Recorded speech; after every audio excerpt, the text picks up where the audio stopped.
Do you love the Tabernacle Choir?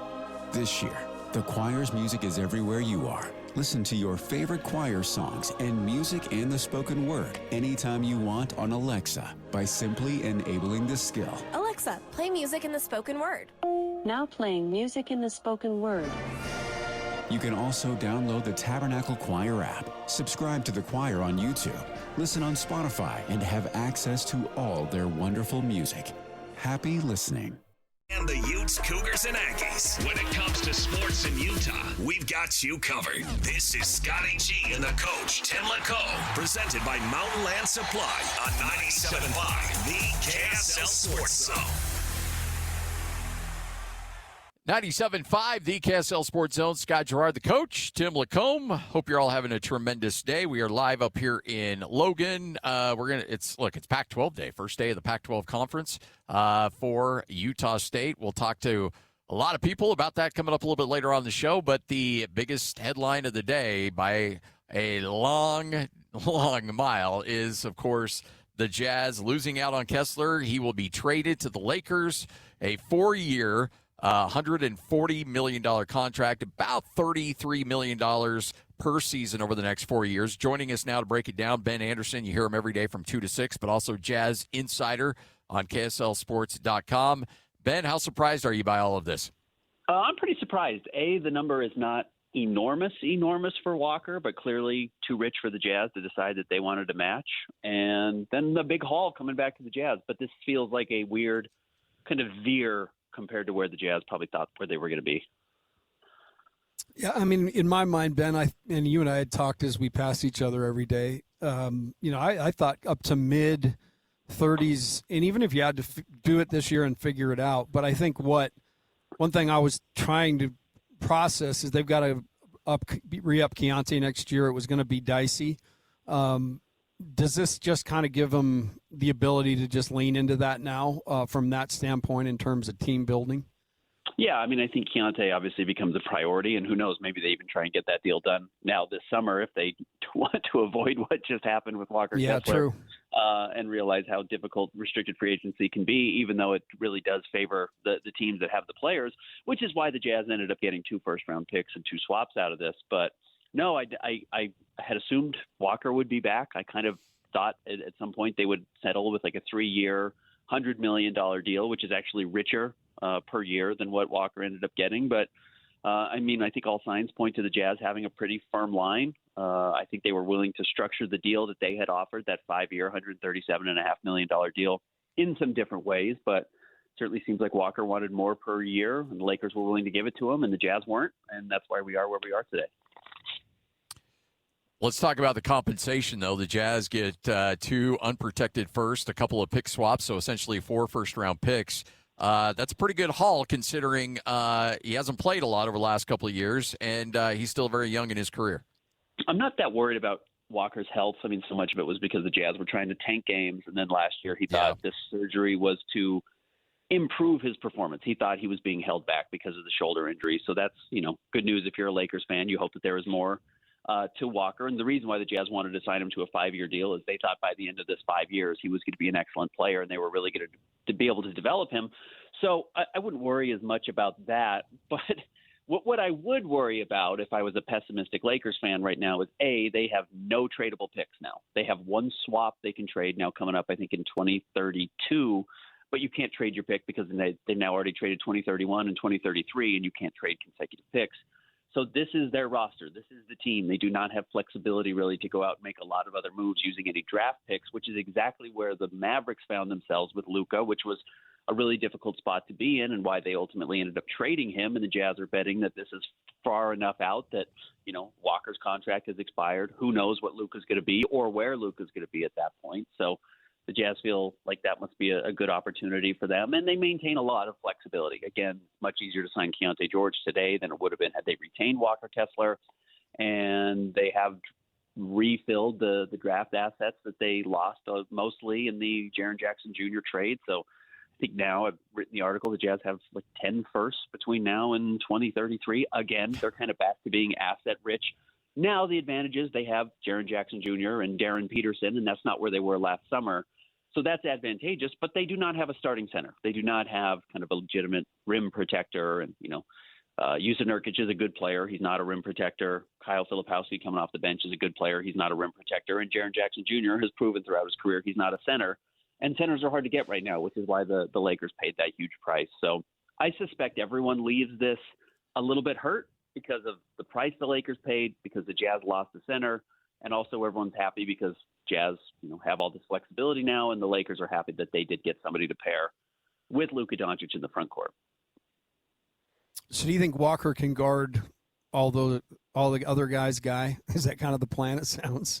With Austin Reeves and Luka out there, he's got to shore up at least something out there defensively. So the question about Walker has always been like, the rim protection numbers are good. Certainly the block shots are really good. The defense is okay. You've got to be more than just a shot blocker. There are a lot of guys who block shots that aren't necessarily defensive anchors. They might dissuade you when you get to the rim, but are you actually going to take that step? And that's what the Jazz have been waiting for with Walker, and I think we're investing in with the offer that they put there for him. But he wasn't doing it yet. So that's a huge, huge bet. I mean, Walker has a ton of pressure on him right now, and he's going to look really good on the offensive side of the ball. He's going to be able to catch a lot of lobs. He should get a lot of space. He's an A-plus offensive rebounder. A lot of those things will work in Kessler's favor. I don't think he's about to become, a 20-point, 12-rebound, 3-block-per-game player. I'm not sure that's who he is.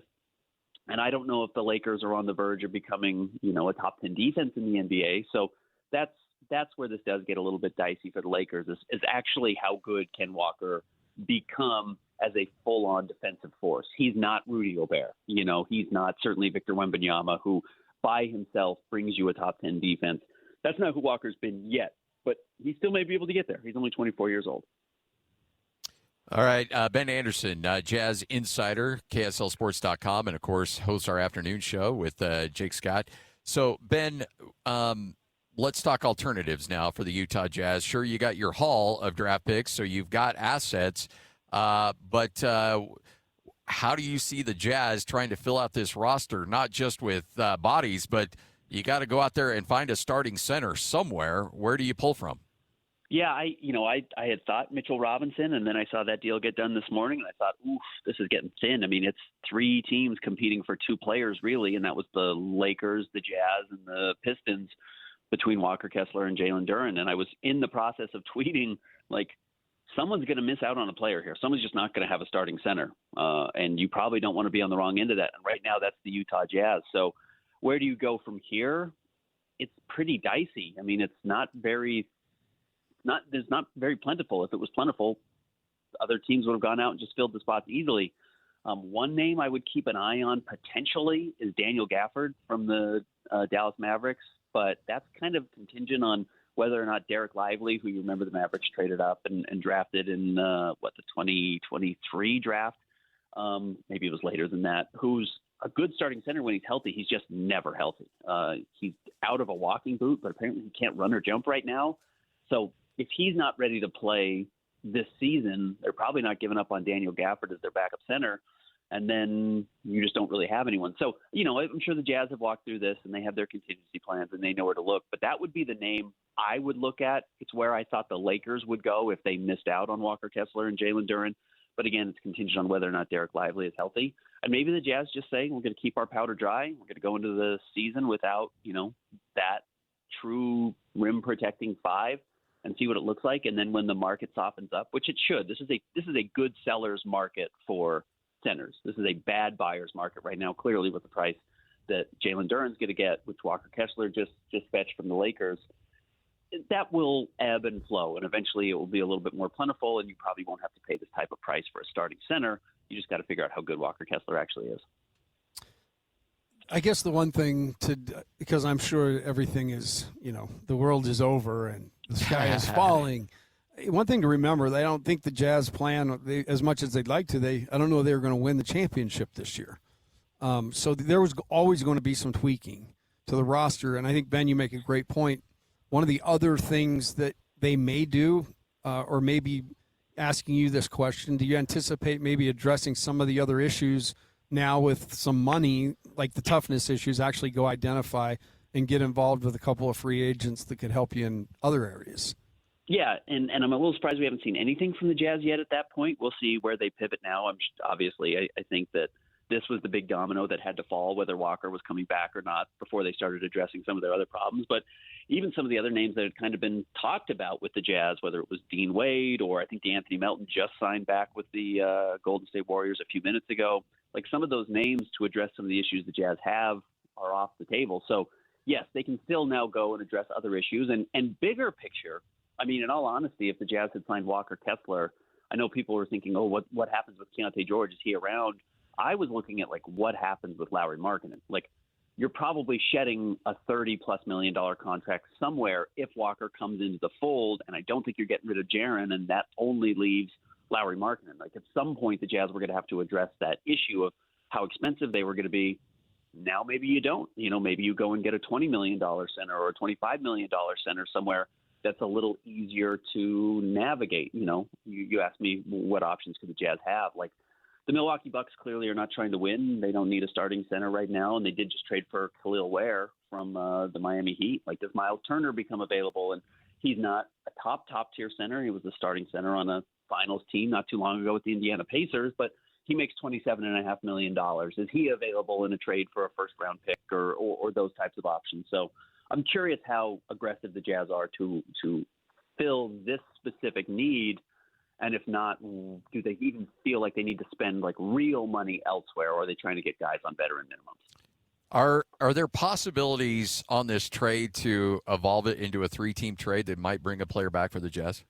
Yeah, because again, I guess because they're trading him, they can get this deal done. It's not like he's signing an offer sheet and then the Jazz are trading. I don't think you have to do that, but maybe you do still, because technically it will be a sign and trade. So maybe that has to wait until the 6th for this to officially be able to go through. So yeah, you could certainly make some deals and work this in to try and bring somebody back or different assets back. But we'll have to see how this works out over the next few days. Certainly, if it's financially flexible for everybody, I can see the Jazz doing that.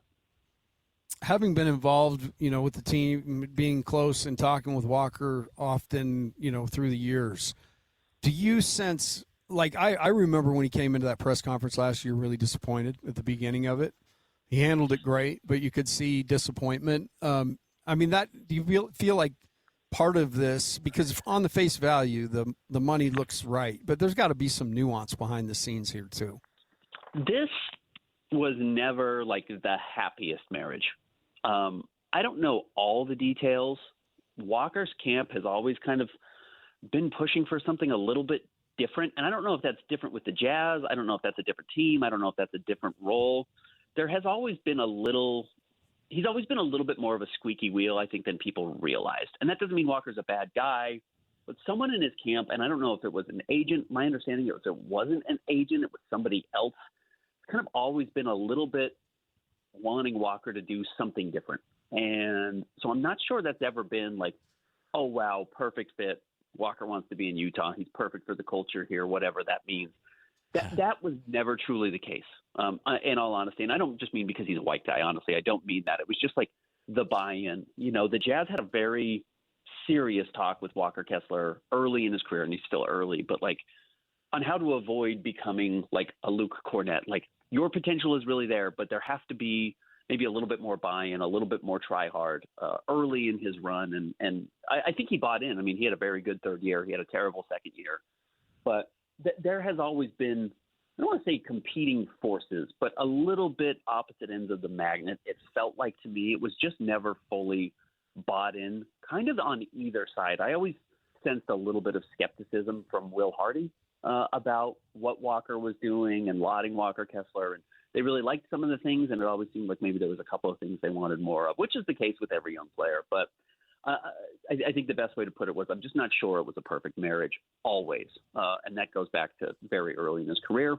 I still think the Jazz wanted him back. I was talking to people yesterday that said, the Jazz love Walker Kessler. They'd love to bring him back. There's a reason they had that 5-year deal on the table for him. But no, I'm not sure this is like the most surprising divorce I've seen in the league. So as a timeline, and this is obviously speculating on your part, so obviously we wouldn't hold it against you, but do you anticipate the Jazz moving quickly here in the next 48, 72 hours to try to do something? Do they slow play this a little bit? How do you think they proceed?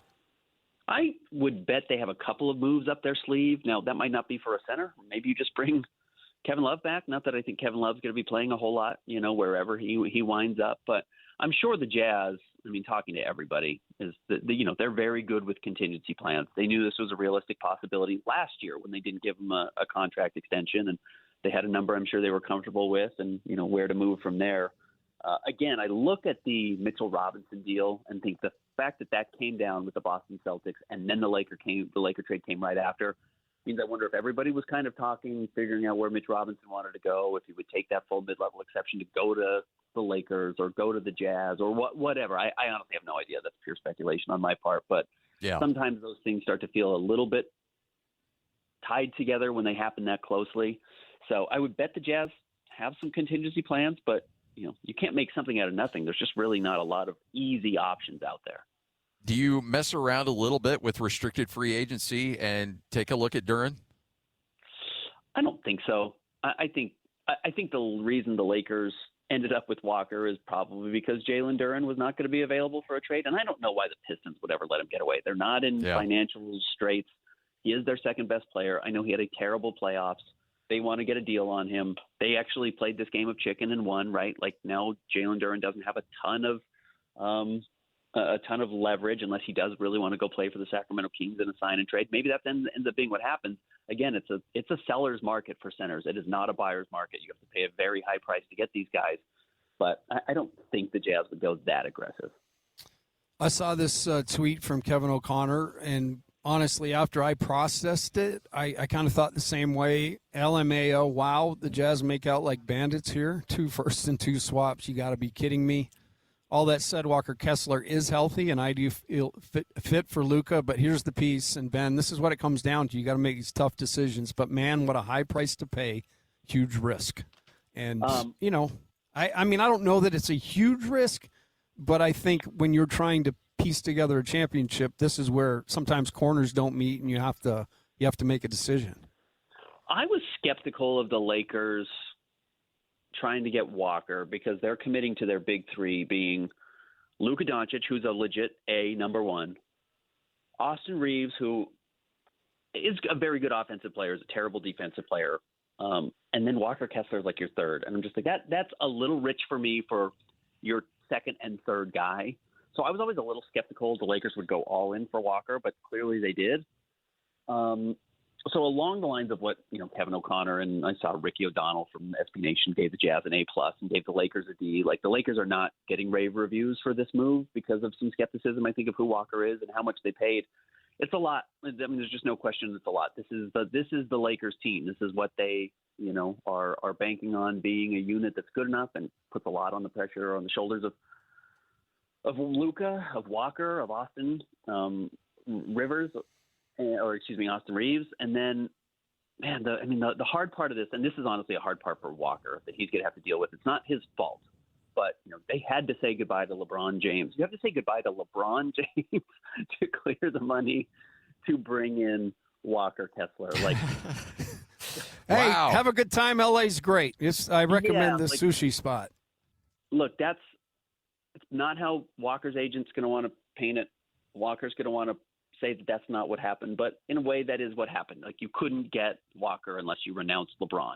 So they renounced LeBron yesterday to clear up the space to do it. And if Walker isn't excellent or the Lakers aren't excellent, that's going to be the narrative always is you traded LeBron James for Walker Kessler. And that's a very heavy burden. And I'll be curious to see how Walker handles that. Ben, you're the best, man. Appreciate it. Looking forward to more insight on this coming up at 2 o'clock. But, again, thanks for being on top of this. Crazy day for sure. Scotty, 4 years and a day ago, you called me because the Jazz had just traded Rudy Gobert to the Minnesota Timberwolves. If you consider Walker was a part of that and you had 2 more unprotected firsts and 2 more swaps to that trade, wow. That's a pretty huge haul the Jazz ended up getting. in the Rudy Gobert move. So again, you can't really do that. Everything is linked through NBA history. You can't go back and still be looking at those trades, but it's the Jazz kind of made out fun. Pretty well in the Gobert trade. Wow. And maybe the Jazz kick a couple picks back and bring Rudy back. Yeah, we'll see. Hey, thanks, Ben. You're the best. See you guys. There he is, Ben Anderson, KSLSports.com, but also on our afternoons with Jake Scott. Looking forward to hearing those guys break that down today, too.